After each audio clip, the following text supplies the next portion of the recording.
Merci de nous rejoindre dans New World Forum sur New World Info. Et merci de votre fidélité. Nous reprenons avec la deuxième partie de cette émission et vous connaissez le principe. Pour nous rejoindre, participer à cette émission, poser vos questions et partager avec nous vos analyses sur le sujet du jour. Le plus 228 96 08 43 43. Message via WhatsApp. Nous parlons donc du Bénin, de la Côte d'Ivoire, le climat politique donc qui règne dans chacun de ces deux pays à l'approche de la présidentielle. Dans une semaine, ce sera d'abord la Côte d'Ivoire, le 25 octobre prochain, et en avril 2026, le Bénin. Mais des situations qui se rejoignent par des suspens, des rebondissements et même un climat tendu, on va le dire. Justement, messieurs, dites-moi sur ce plateau, que pensez-vous de la situation actuelle? Est-ce que cela peut permettre une élection véritablement démocratique dans les deux pays, d'abord en Côte d'Ivoire? Mais écoutez, est-ce que quelqu'un se soucie qu'une élection soit démocratique ou non?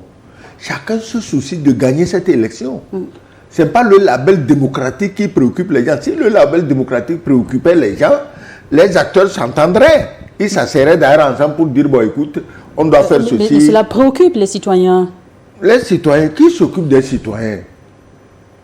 Tout le monde parle au nom du peuple. Mais en fait, qui s'occupe du peuple? Tu as vu les marches à Abidjan hier, mais il y a de quoi te donner le vertige. C'est vrai. Des marches qui sont désormais interdites puisque les autorités ont pris la décision. Et je crois que ces interdictions, dans le contexte actuel, je crains que ça empire les choses. Au lieu d'interdire les marches, parce que l'opposition en Côte d'Ivoire aujourd'hui n'est pas dans une posture de guerre. Ils disent on peut négocier, c'est-à-dire qu'on doit discuter. Maintenant, si contre le dialogue, tu opposes le refus total et la mobilisation militaire, ce n'est pas une solution. Et la Côte d'Ivoire doit éviter les violences. Puisque j'ai l'impression qu'il y a encore des gens en Côte d'Ivoire qui ont envie de prendre le chemin de la CPI. Parce que si jamais des violences se déclenchent encore en Côte d'Ivoire, la CPI sera inévitable pour certains. Et vous et moi, nous savons qui. Parce que c'est les mêmes qui avaient créé des problèmes. Jusqu'à 3000 morts, c'est les mêmes qui sont en train de vouloir recréer ces problèmes. Les mêmes acteurs. Les mêmes acteurs. Gbagbo a été blanchi des 3000 morts. Ce n'est pas moi qui le dis. Je ne suis pas... Ce n'est pas que je suis trop contre Gbagbo, mais c'est ça les faits. Donc moi, je crois que les gens doivent faire extrêmement attention. La Côte d'Ivoire est un pays de paix. Un peuple, c'est le peuple qui est un peuple de paix. Laisse de côté les dirigeants. Mais je te disais que j'ai vu les marches. La marche hier. Si tu dis la marche est interdite, si des gens sortent comme ça, tu vas faire comment? Tu vas envoyer un avion bombarder, tu vas envoyer des armes lourdes tirées dans la masse. Qu'est-ce que tu vas faire? Il faut chercher une solution. Gbagbo, parce que quand j'entends on va installer Gbagbo, c'est comme un cri de guerre. Quand on dit on va installer Gbagbo, c'est un cri de guerre. Et les autres qui disent non, vous remuez un peu, bon, nous on a mis les militaires partout, 40 combien mille militaires. Comment on peut mobiliser 40 et quelques mille militaires contre les civils dans le pays? Donc je crois quand même que en Côte d'Ivoire, tout le monde doit lancer un appel à l'apaisement. Tout le monde. Que tu sois pro-Gbagbo ou pro-Ouattara, c'est la paix qui est d'abord à préserver. À tout prix. La paix, voilà. Rien que la paix. Didier Noureddine Alou, du côté du Bénin, quelle est votre analyse? Défaut de parrainage pour les démocrates, toujours le suspense pour la suite, mais est-ce que dans ces conditions, on peut espérer vivre en avril 2026 prochain des élections démocratiques? Oui, ce que je conseillerais peut-être aux démocrates, c'est de penser à un plan B, et de ne pas entrer dans un cycle de contestation comme cela se fait en Côte d'Ivoire. C'est peut-être de rester serein et de s'organiser pour les législatives de façon à pouvoir élire suffisamment de députés pour contrôler le Parlement. Mais là, c'est encore un autre défi. Je ne pense pas que fondamentalement, qu'il y aurait des contestations, des cycles de violence, etc. Je ne pense pas du tout. Comme nous l'avons dit tout au long de la première partie, le jeu politique est sans éthique des fois, et c'est presque à ça que nous assistons aujourd'hui au Bénin dans le cas des démocrates. Et le président Talon, bien qu'il ait choisi ou bien qu'il ait dit qu'il partait, bien qu'il ne soit plus candidat, et ça montre à quel point le jeu démocratique n'est pas toujours ouvert, hein. Donc il y a toujours les systèmes de parrainage, il y a toujours la loi qui peut être instrumentalisée, jusqu'à quel point on est en train de le voir. Mais je pense aussi que, comme l'a dit l'ambassadeur, les gens doivent se préparer et s'organiser, c'est-à-dire en politique, il n'y a pas d'enfant de cœur. Alors si au niveau de la mouvance présidentielle au Bénin, lorsque Romuald Wadagni a été choisi, et ceci je le rappelle sans primaire, cela n'a pas amené une désunion au sein du groupe et que tout le monde le rang est resté serré derrière Romuald Wadagni. Si au niveau des démocrates, Michel Sodinou n'a pas été à la hauteur, qu'il a préféré faire passer ses intérêts personnels devant l'enjeu, devant l'intérêt des démocrates, et qu'il a accepté de jouer ce rôle presque de traite, ce rôle perfide. Bon, ce n'est pas non plus la faute du président Talon, ni de la mouvance présidentielle. Donc voilà pourquoi il faut toujours s'organiser pour avoir des gens fiables autour de soi, des gens fidèles, des gens responsables et des gens qui ne vous lâchent pas au moment où vous avez besoin d'eux. Donc, déjà dans la vie de tous les jours, ce n'est déjà pas facile d'avoir des gens sérieux, et politiquement encore, il est encore plus difficile. Donc, je ne crois pas qu'au Bénin, on va assister à des tensions en tant que telles. Maintenant, ce n'est pas fini pour les démocrates, hein. Si la Cour reste dans la même logique que la Sénat et que la Cour reconnaît au député Sodinou le droit de garder son parrainage, ça veut dire que les démocrates n'auront pas de candidats. Mais ils peuvent toujours aller sur un plan B. Non seulement ils peuvent aller sur un plan B, mais à l'avenir, il n'est pas exclu. Plan B avec quel parrainage? Non, ils n'auront plus de parrainage. C'est-à-dire qu'ils n'auront plus un candidat, un duo de candidats à l'élection présidentielle. Okay. Mais le plan B ici, c'est qu'il y a quand même un duo de candidats qui se présente. En face de Romuald Wadagni, c'est le duo de candidats des FCBE.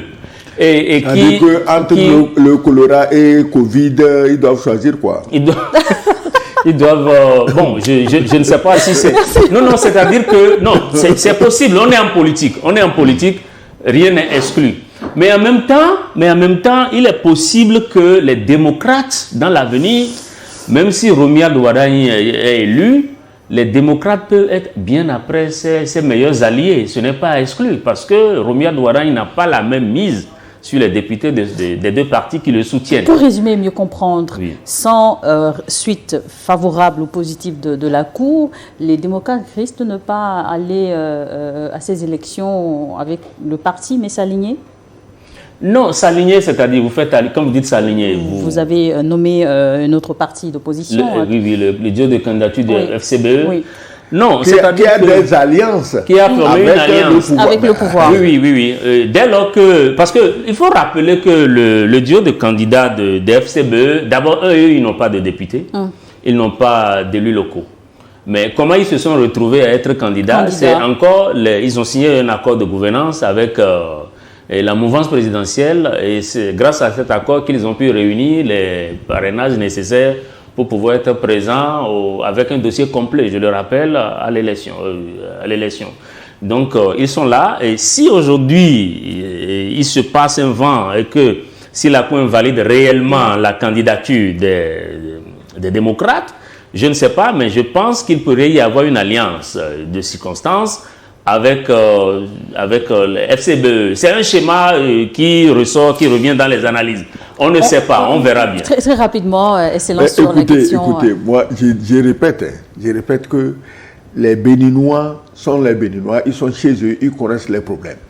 Quand un homme comme Talon a face à lui des ennemis, et pas des moindres, les Sébastien Ajavon. Le dernier, là, pourquoi j'oublie toujours son nom, celui qu'on a pris avec l'argent là. Qui ça? Sébastien Ajavon? Non, là. Celui qu'on a pris, Olivier Boko. Olivier Boko. Quand tu as des ennemis comme ça, Sébastien Ajavon, Olivier Boko, tous ils sont très riches. À côté, tu as des gens comme Joël Aïvo, que tu as embastillé depuis des siècles. Madame Rekia Madougou, embastillé depuis des... Tu as des ennemis comme ça devant toi, mais tu ne vas pas t'amuser quand même. Et les autres devaient savoir ça, qu'il fera tout. Vous aussi, vous deviez tout faire pour éviter ce qui vous arrive aujourd'hui. Merci beaucoup. Nos téléspectateurs, nos auditeurs nous ont donc envoyé leur message. Le premier message donc, nous vient de Assinam Richard Tagba. Il est donc ici à Lomé, au Togo. Bonjour Charlotte, bonjour. Je salue très cordialement nos panélistes. Pour le thème du jour, et spécifiquement sur le cas de la Côte d'Ivoire, l'opposition n'a plus intérêt à manifester tant les carottes sont cuites. Vouloir empêcher la tenue des élections, c'est créer des tensions qui plongeraient le pays dans le chaos. Et si elle ne compétit pas aujourd'hui, il me semble qu'elle n'a pas su asseoir une vraie politique, un vrai mécanisme pour empêcher le président Ouattara de briguer un troisième mandat. Commentaire? Non, mais la question est la même. Est-ce que les oppositions ont des moyens aujourd'hui de pouvoir s'imposer, de pouvoir faire valider leur candidature? C'est une question. Bon, donc, vous savez que c'est des rapports de force. Les pouvoirs en place ont tout ce qu'il faut pour écraser toute velléité dans l'œuf. Donc, c'est ça la démocratie en Afrique, malheureusement. Non, c'est pas seulement en Afrique. Elle est comme ça partout. N'oubliez pas que l'Afrique francophone copie la démocratie française. Donc, il ne faut pas seulement diaboliser les Africains. Non, il ne s'agit pas de... Je dis malheureusement, c'est ça aussi, c'est le propre de la démocratie tropicalisée en Afrique. Mais ailleurs, ça se fait avec plus d'élégance. Mais ici, c'est très prononcé, c'est trop visible. Bon, voilà, c'est peut-être cette nuance qu'il faut apporter. Les mots de la même famille. On se rappelle de DSK quand même. Bonjour Charlotte. Favori qui a été tout simplement rayé de la course aussi facilement. Merci. Bonjour Charlotte et mes salutations à vos invités. Je suis Amani de la Côte d'Ivoire. Merci pour les sujets abordés. Juste dire que le comportement de nos chefs d'État de créer des tensions et d'affrontements entre les populations. Ce n'est pas toujours voulu. Les concours de circonstances. Bon, il y a tout qui s'entremêle. Bonjour Papa Sogoyo Kegewe et Didier Nourdine Alaou ainsi que la journaliste Charlotte Guézéré, merci. Le problème du Bénin, c'est compliqué. Depuis l'arrivée de Talon au pouvoir, il ne fait que créer des plans. Nous ne voulons pas des élections sur les fusions de sang. Que Dieu le Tout-Puissant soit loué. Et c'est Monsieur Ogou, béninois depuis Boaké en Côte d'Ivoire. Non, les Béninois se sont toujours montrés sages. Ils n'ont jamais voulu la violence gratuite, le sang pour des histoires d'élections. Et disons, ils sont dignes d'admiration de tous les autres pays qui sont à côté. Ce n'est pas au Bénin qu'on va tuer les gens comme en Côte d'Ivoire, non. Donc nous souhaitons que cette tendance-là continue, qu'il y ait toujours des élections, mais zéro violence et zéro mort. Bonjour, la chaîne africaine qui parle à l'Afrique et au reste du monde. Quadio José depuis Abidjan en Côte d'Ivoire. Bien que je sois pour une alternance à la tête de mon pays, malgré tout, les personnalités politiques, les poids lourds de la politique ivoirienne, c'est avec un grand regret que je vous annonce que l'opposition en Côte d'Ivoire a dressé le lit de la victoire du RHDP, n'ayant pas pu dégager un candidat en leur sein malgré tous les déboires rencontrés. Comment expliquer la posture d'un Laurent Gbagbo qui refuse d'apporter son soutien à un des candidats de l'opposition retenu pour la course à la présidentielle? Pour moi, c'est vraiment dommage. Oui, ça c'est une triste réalité parce qu'ils avaient quand même créé un cadre dans ce sens pour harmoniser les points de vue, mais après ça a volé en éclats, ils ne se sont pas entendus. Ils auraient pu quand même dégager un candidat commun et avoir une pièce de rechange en cas de problème. Malheureusement, ce n'est pas le cas. Donc, comme l'a dit l'ambassadeur, on a comme impression que la Côte d'Ivoire s'est lancée dans une voie où c'est du déjà vu, mais on souhaite que les tensions se calment et que ces élections ne soient plus une nouvelle occasion pour les Ivoiriens de s'entre-déchirer entre eux. Bonjour Niwod, bonjour le plateau, bonjour spécial à Monsieur l'ambassadeur. Je voudrais rappeler qu'avant l'arrivée de Patrice Talon, il y avait des industries au Bénin et ce n'était pas du saupoudrage comme ce qui est actuellement le cas. Quant aux gens de l'AES, ils ne font que prendre de bonnes décisions depuis leur création pour le choix de la langue. Alors il y a beaucoup... le message, vous pouvez encore me le renvoyer plus clairement et je lirai à l'antenne. Bonjour à vous, éminents africains qui font le panel du Forum dominical. Toutes mes civilités et salutations fraternelles depuis le Mexique. Merci beaucoup pour cet éveil de conscience africaine. La démocratie vendue par les Occidentaux, dont les Blancs, à la peau noire, ont accepté aveuglement, est une véritable escroquerie dans la majorité de nos pays. On organise les élections, comme dit mon précieux professeur Franklin Yamsi, Papa Segoyo, l'Afrique ne peut-elle pas restaurer le système de nomination ou d'élection dont nos aïeux faisaient usage? Oui, mais tu sais, un bon Africain, c'est celui qui piétine son passé, celui qui crache sur ses croyances passées. C'est l'homme moderne, il va à l'église, il mange beaucoup de communion. Tout ce que les ancêtres ont fait, c'est du satanisme. Il ne faut pas toucher à ça. Bon, voilà où on est arrivé. Voilà où on est arrivé. On a oublié même qui nous étions. On a oublié comment les chefferies fonctionnaient. On a tout oublié. Et il n'y a aucun respect, il n'y a aucune discipline. Tous les gars, n'importe quel gamin peut se lever aujourd'hui pour insulter le chef du quartier, pour insulter le chef canton. Ne parlons même pas du président de la République. Insulter aujourd'hui le président de la République est la première distraction de certains Africains. Alors, comment vous voulez que vos pays marchent? Bonjour le plateau et aux prédicateurs de cette messe du dimanche où les autres font la sieste. Je pense que tout le monde nous suit. Oui. Monsieur Segoyo, ne dit-on pas que celui qui ne mange pas une viande ne le déchire pas avec les dents. Avec les dents. Vous connaissez bien le proverbe. Oui, alors, la question suit. Pourquoi alors vous parlez des autres pays qui font des élections alors que chez nous, au Togo, une minorité nous sert d'une élection présidentielle? Parlons-en en tant que Togolais, s'il vous plaît, ramenez-nous les élections présidentielles. Mais justement, c'est les mêmes problèmes qui se posent partout. Dans le pays, il y a des gens qui sont chargés de faire la politique et le peuple, vous êtes les électeurs. C'est par vos voix et vos choix que vous déterminez la politique. Vous ne pouvez pas élire des gens et le lendemain dire que ce n'est pas ce que vous voulez. C'est comme ça. Malheureusement, pourquoi j'ai toujours dit, c'est un choix délibéré que je ne veux pas parler de la politique du Togo. Pourquoi? Parce que les gens veulent tout et son contraire. Ils veulent tout et son contraire. Tu ne sais pas qu'est-ce que les gens veulent. Et dès que quelqu'un dit que politiquement il n'est pas d'accord, il commence par les injures, les dénigrements. Moi, mon éducation, mon instruction ne me permettent pas d'injurier, de dénigrer quelqu'un, non. La première chose, c'est de respecter l'adversaire et de discuter avec lui. Voilà. Bonjour le plateau. Kuiga Nawan depuis Parakou au Bénin. Apparemment, le doyen aujourd'hui, Segoyo Kogei, n'a pas beaucoup d'informations justes sur la situation politique au Bénin.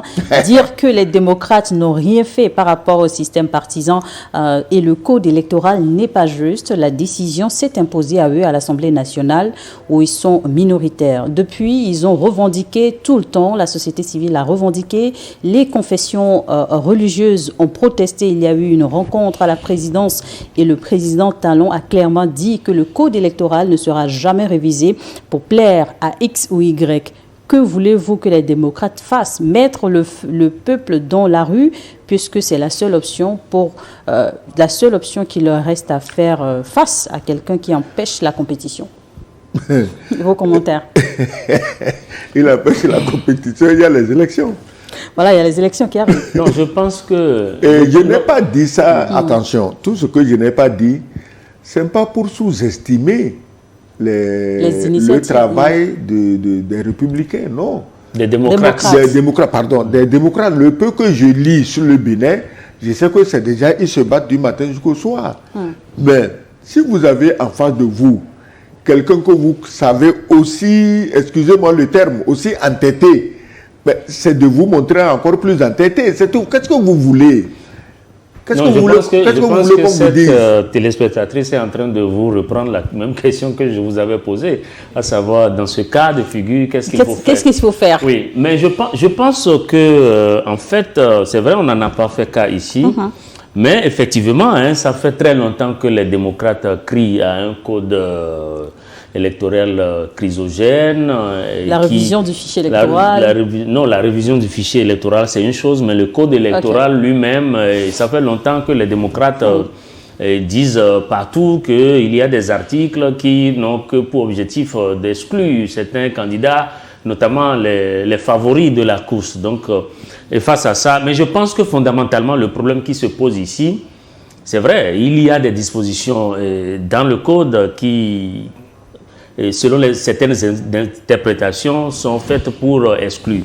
Mais le problème qui s'est posé ici, c'est qu'il y a eu un député qui a choisi de se livrer à un jeu qui empêche son parti de présenter son duo de candidats. Ça, à la face du monde, le président Talon n'a rien fait pour ça.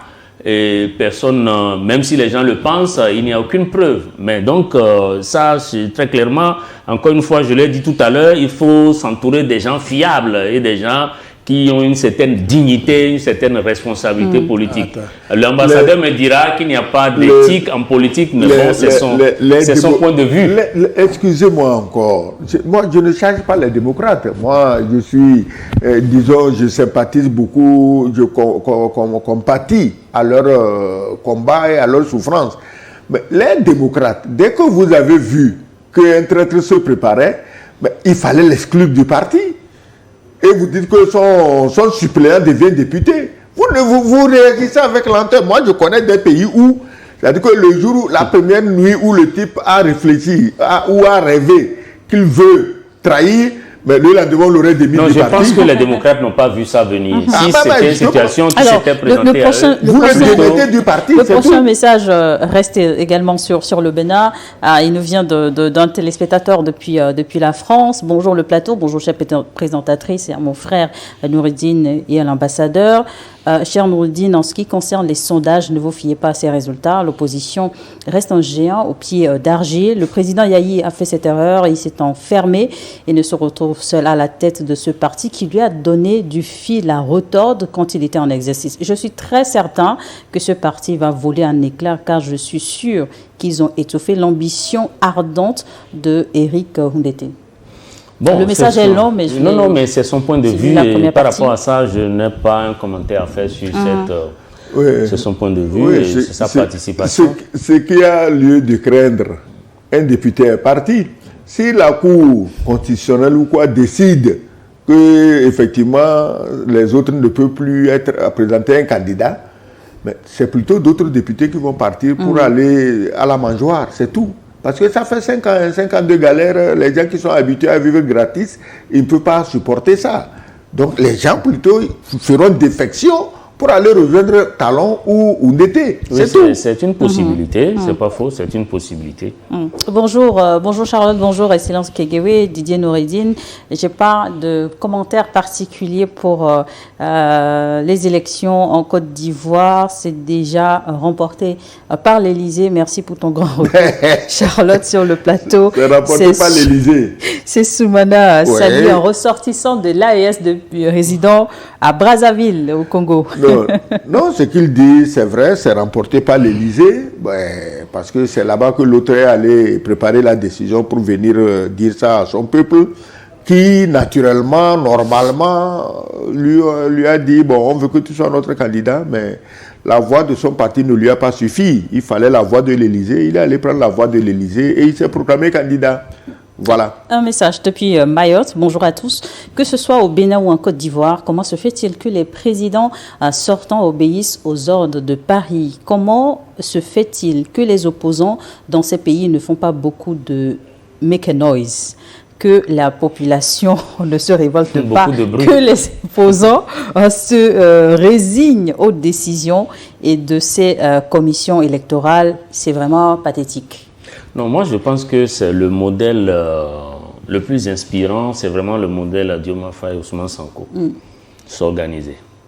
Et quand vous sentez que votre candidat va être exclu, prendre des mesures en avance pour justement, éviter. je me rappelle au Bénin, au Sénégal, justement sur le cas Sonko et Diomaye, au sein du PASTEF, ils avaient des plans A, B, C jusqu'à D. Hein. Oui, absolument. Il y avait beaucoup d'alternatives. C'est ça, justement.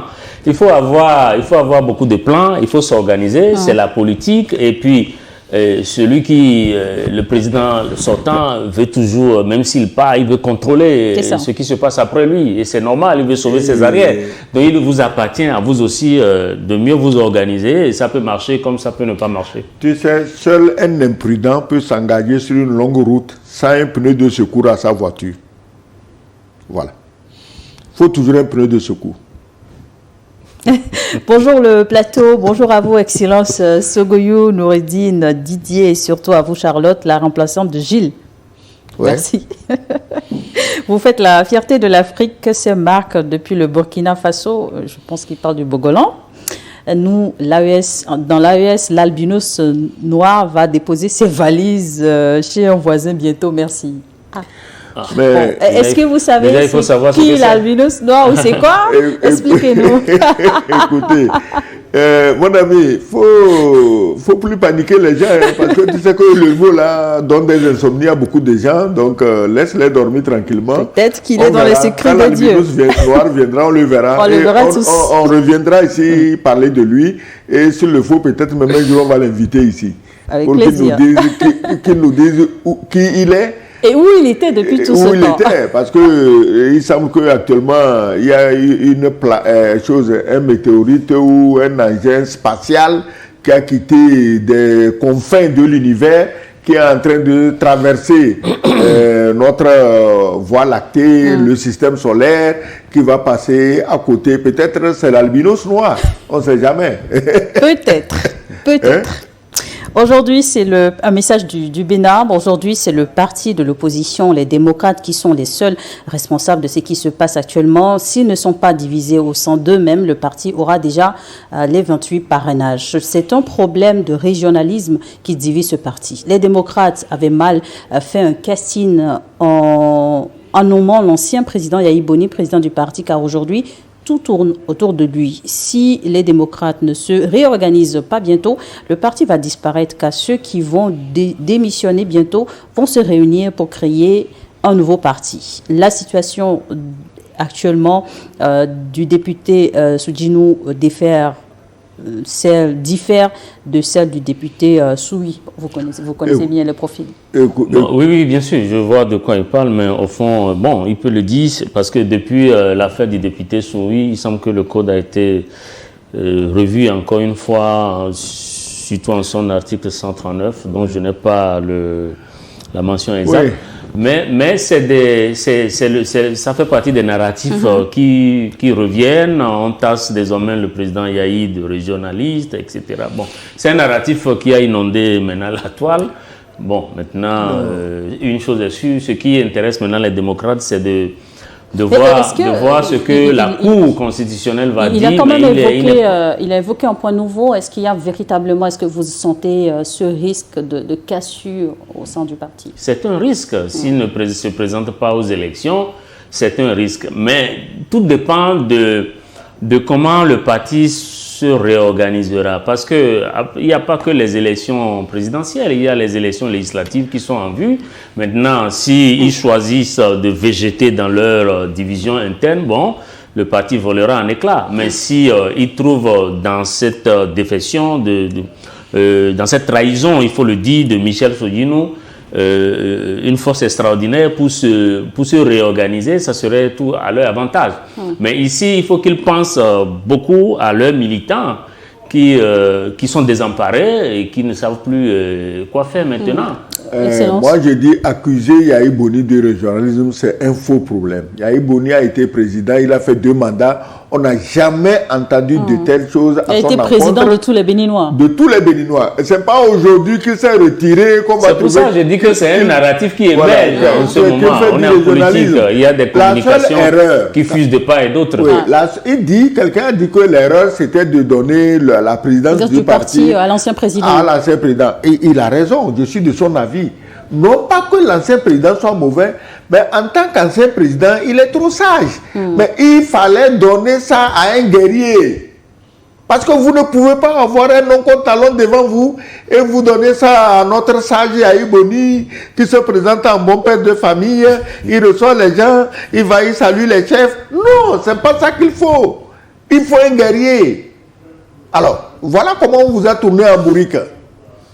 La renaissance au sein des partis politiques en Afrique. Ben voilà, il faut... D'accord ? La renaissance au sein des... les mêmes figures qui prennent le lead des partis, est-ce que ça devient quelque part un handicap? Bon, ça dépend. Ça peut se révéler handicapant, comme ça peut être un atout. Ça dépend de... En tout cas, moi, je pense qu'il s'agit ici d'un problème de leadership, de vision, de stratégie. Donc, si vous n'avez pas mis en place une stratégie pour contourner tous les blocages que vous pouvez avoir devant vous, ce n'est la faute à personne. Donc, on est en politique et la politique, ce n'est pas, encore une fois, ce n'est pas un jeu d'enfant. C'est des rapports de force, c'est des pots de banane et c'est des pièges. Donc, des pièges dont je ne suis pas sûr que les gens aient toujours les remèdes ou les solutions. Hein. Bonjour Charlotte, c'est Abdul Nasser Ibrahim. Saluez-moi l'ambassadeur et dites-lui que nous le suivons depuis le Niger.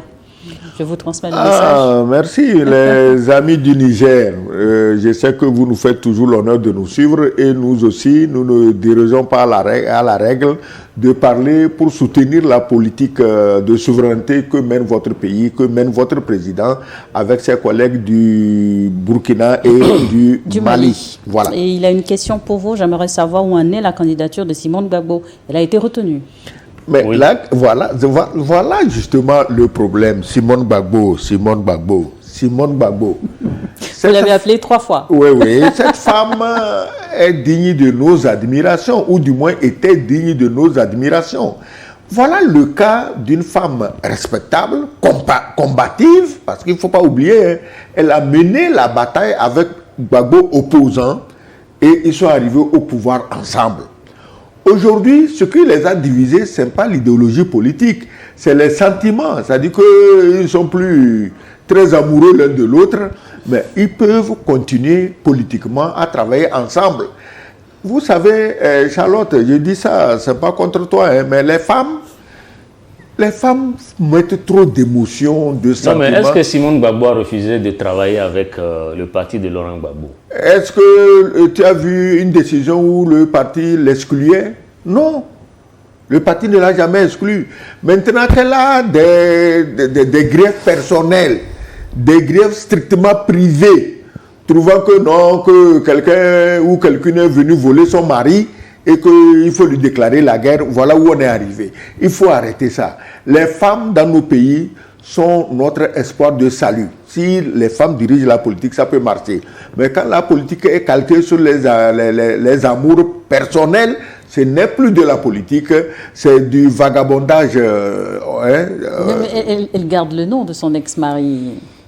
Oui, en politique. Oui, en politique. Mais je ne pense pas que, comme l'ambassadeur, qu'une femme de la trempe de Simone Gbagbo ait placé les sentiments avant le combat politique. Je ne pense pas. Ah bon? Je pense que déjà qu'elle a déposé ses candidatures, qu'elle est retenue, à partir de ce moment, elle a besoin de soutien. Elle a besoin de tous ceux qui peuvent lui apporter quelque chose. Et justement, ça fait partie, Simone Gbagbo fait partie des jokers aujourd'hui dont l'opposition peut se saisir. Déjà, j'ai vu, il me semble que Blé Goudé est avec lui, donc et qu'ils sont... Oui, Blé Goudé est avec Simone Gbagbo, voilà. Et je crois que Blé Goudé, il fait bien, parce que Simone Gbagbo, il l'appelait maman, Simone Gbagbo l'a beaucoup aidé. Aujourd'hui, il ne peut pas cracher sur elle, et c'est aussi une preuve de fidélité. Voilà, je crois aussi avoir vu un meeting où Blé Goudé disait que, bon, que s'ils ne sont pas choisis, il vaut mieux choisir parmi les candidats qui sont en liste. Donc ça fait partie des solutions aujourd'hui pour l'opposition ivoirienne. Charlotte, tu t'imagines que ton ami arrive à débaucher ta femme et la monter contre toi?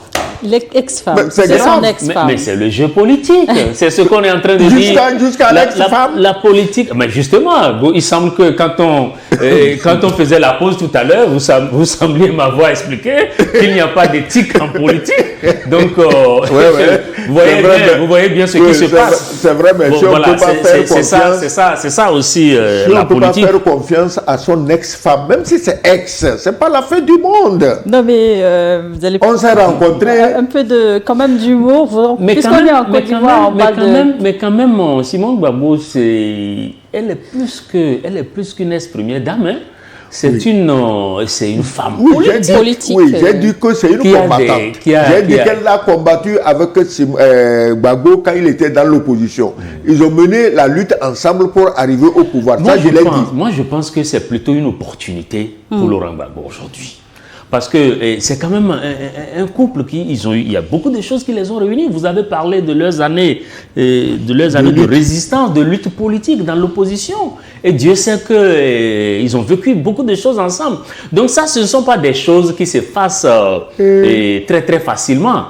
Mais je pense que c'est plutôt une opportunité extraordinaire qui s'offre aujourd'hui à l'opposition ivoirienne pour s'organiser et la soutenir. C'est le même schéma, c'est le même schéma au Bénin avec la candidature des FCBE qui ont été cooptés justement par la mouvance présidentielle.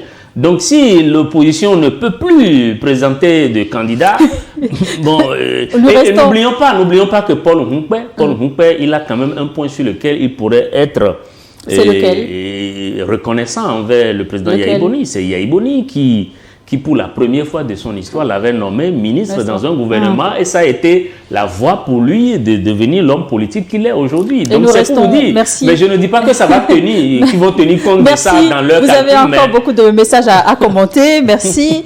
Nous restons en Côte d'Ivoire. Bonjour Niwod, salutations distinguées à notre monument, son excellence le doyen Sogoyou Kegewe. Chez nous en Côte d'Ivoire, notre véritable problème c'est l'opposition qui ne peut pas s'unir autour d'un seul et unique individu pour déloger Alassane Ouattara et sa bande du palais. Le RHDP n'est pas populaire dans les urnes face à une opposition unie. Le RHDP sort perdant, mais les opposants ont tous des calculatrices en main et cela ne fait pas renforcer l'assise de Ouattara sur le pays jusqu'à ce que Dieu l'appelle après lui.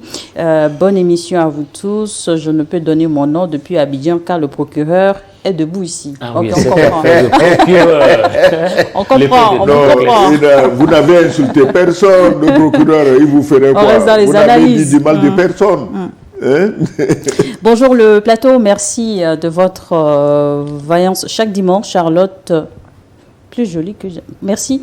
Vous êtes très pertinente dans vos questions et proactive. Merci pour le bon travail. Bon dimanche. Catherine, épouse d'un Togolais en Belgique. Merci à vous. Je vois qu'elle nous suit tous les dimanches. Ça fait plaisir de le savoir. Ça fait plaisir. Merci. C'est notre belle-sœur. Notre belle-sœur, merci. Nous demandons à notre frère de vraiment bien s'en occuper. Voilà. Merci beaucoup. je dis merci à l'excellence de votre part. Voilà. Solidarité féminine. Excusez-moi. Un autre message du 226 en marque depuis Burkina Faso. J'aimerais demander à monsieur l'ambassadeur à propos de Madagascar, pourquoi un coup en costume veste dans les 3 jours? Et ce que j'aurais remarqué, Afrique, LCI, France 24 ne l'appelle pas putschiste. Pourquoi? Bon, je ne sais pas si vous avez bien saisi sa question. Pourquoi ne partons pas d'un putsch suite à ce qui s'est passé à Madagascar? Non, je crois que ce qui s'est passé à Madagascar, nous attendons tous de voir clair. On ne peut pas rapidement se lancer dans des commentaires. Ce que nous savons, c'est que, comme d'habitude, le maître de la démocratie, du respect de l'ordre constitutionnel, qui ne respecte jamais dans son pays là-bas, on dirige avec 49.3, on met des groupes minoritaires à la primature, on change de premier ministre comme on change de couche à un bébé, un peu trop chose. Il s'est mêlé encore de quoi constitutionnel. Et je crois que les nouveaux venus au pouvoir à Madagascar n'ont pas le temps d'écouter ces singeries adaptées spécifiquement aux nègres. C'est seulement quand il s'agit des Africains qu'on sort ces histoires de constitutionnel le matin. Maintenant, en costume, c'est vrai, je l'ai vu en costume. Chacun... Prêter serment. Prêter serment, il a prêté serment. Oui, je crois que ne soyons pas trop exigeants sur la tenue vestimentaire. Si le type était venu en abaya ou en treillis militaire, ce qui compte, c'est son opinion. C'est la politique qu'il veut mener et c'est la politique pour libérer Madagascar, pour donner un peu d'espoir à la population. Si c'est cette politique qu'il mène, nous tous, nous le soutiendrons. Mais si c'est un coup d'État, comme on l'a vu déjà dans certains autres pays en Afrique, bon, ça ne change rien. Nous, on ne dit rien. Ce n'est pas notre problème d'aller commenter ce qui se passe dans les autres pays. Mais le coup d'État à Madagascar, il faut voir comment il est arrivé. Dire que on prend toute l'énergie électrique dans un pays, toute l'eau dans un pays, pour aller alimenter une usine appartenant à des expatriés, et que la ville reste dans le noir et sans eau, je crois quand même que c'est un peu trop. C'est un peu trop. Et naturellement, comme d'habitude, votre OUA, la boîte vide sur laquelle Paris tape, ça fait du bruit. Paris a encore tapé sur le tambour, ça fait du bruit. Et heureusement, moi, je crois que ces nouveaux dirigeants malgaches vont se débarrasser de ces tambours vides sur lesquels Paris tape et ça fait du bruit dans nos oreilles. Voilà. Plus 228 96 08 43 43. Nous envoyez vos messages via WhatsApp. Nous avons encore quelques minutes à passer ensemble sur ce plateau. Une des questions des téléspectateurs l'avait évoqué, la société civile. J'aimerais bien revenir justement sur leur rôle dans les contextes actuels politiques au Bénin comme en Côte d'Ivoire. Justement, comment appréciez-vous les réactions ou l'implication de la société civile dans le contexte politique actuel dans ces deux pays? Bon, s'il y a une société civile qui n'est pas déjà elle-même politisée, donc elle pourrait faire un travail avec lucidité. Mais de plus en plus, la société civile fait partie justement des instruments de veille des principes démocratiques, sauf qu'elle est diffusée de part et d'autre par le politique. Qu'on soit de la mouvance ou de l'opposition, on cherche toujours à ce que la société civile soit de notre camp. En tout cas, pour ce qui est quand même du Bénin, pour l'instant, il n'y a pas encore une réaction excessive en tant que telle. Pour l'instant, les réactions, c'est vraiment sur la toile avec des commentaires venant des citoyens et que maintenant, le jeu, ça se déroule entre politiques. Et les démocrates sont face à une situation qui n'est, je peux le dire, la faute à personne. Maintenant, elle doit se battre ils doivent se battre comme ils peuvent pour soit pouvoir se faire entendre, se convaincre la cour, ou alors pouvoir penser à faire autre chose. Mais là, les démocrates sont véritablement à un carrefour où, malgré ce départ de Michel Sodinou, s'ils ne prennent pas cette faiblesse et la transformer en force pour retrouver une certaine force politique, eh bien, ce serait la fin du haricot, comme on le dit. Je ne souhaite pas ça pour eux. Mais outre la société civile, ambassadeur, comment, selon vous, les organisations régionales, ou même dans certains cas, la communauté internationale réagit-elle face à cette situation? Silence, complice ou parlons de la société, prudence diplomatique? Parlons de la société civile qui n'existe plus, parce que les sociétés civiles aujourd'hui sont les véritables partis politiques. Ils croient qu'ils vont remplacer les partis politiques traditionnels qui ont échoué, c'est vrai, mais malheureusement, ces sociétés civiles qui se convertissent en partis politiques sont encore plus sectaires que les partis traditionnels qu'ils veulent combattre. Donc, ce n'est pas la peine. Si tu veux faire société civile ou tu veux t'imposer aux autres, il faut te mettre au-dessus de la mêlée. Si tu ne te mets pas au-dessus de la mêlée, oublie ton aventure. Maintenant, tu parles de quoi régional, organisation régionale? Non, il n'y a pas coup d'État. S'il n'y a pas coup d'État, CEDEAO, c'est bien, tout va bien. Vous avez parlé d'anticipation, alors j'anticipe donc pour... non, la CEDEAO n'anticipe pas. Elle attend coup d'État et elle va recevoir les autres de Paris. Ça sera une occasion pour leurs dirigeants d'aller encore gratuitement à Paris. Donc, merci beaucoup. Dernier message donc, que je vais lire dans l'émission du jour. Bonjour Niwod Forum. Nous vous invitons à venir vous installer en Côte d'Ivoire et faciliter la distribution du bouquet Niwod en Afrique francophone.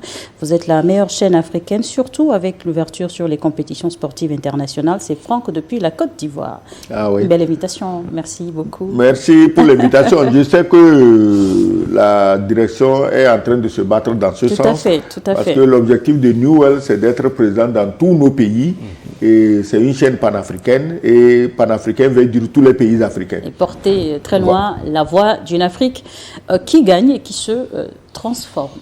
Voilà. Nous sommes presque à la fin de cette émission. J'aimerais bien vous dire merci d'avoir contribué. Mais je pensais qu'on allait dire un petit dernier mot. Voilà, justement, j'en venais. D'accord.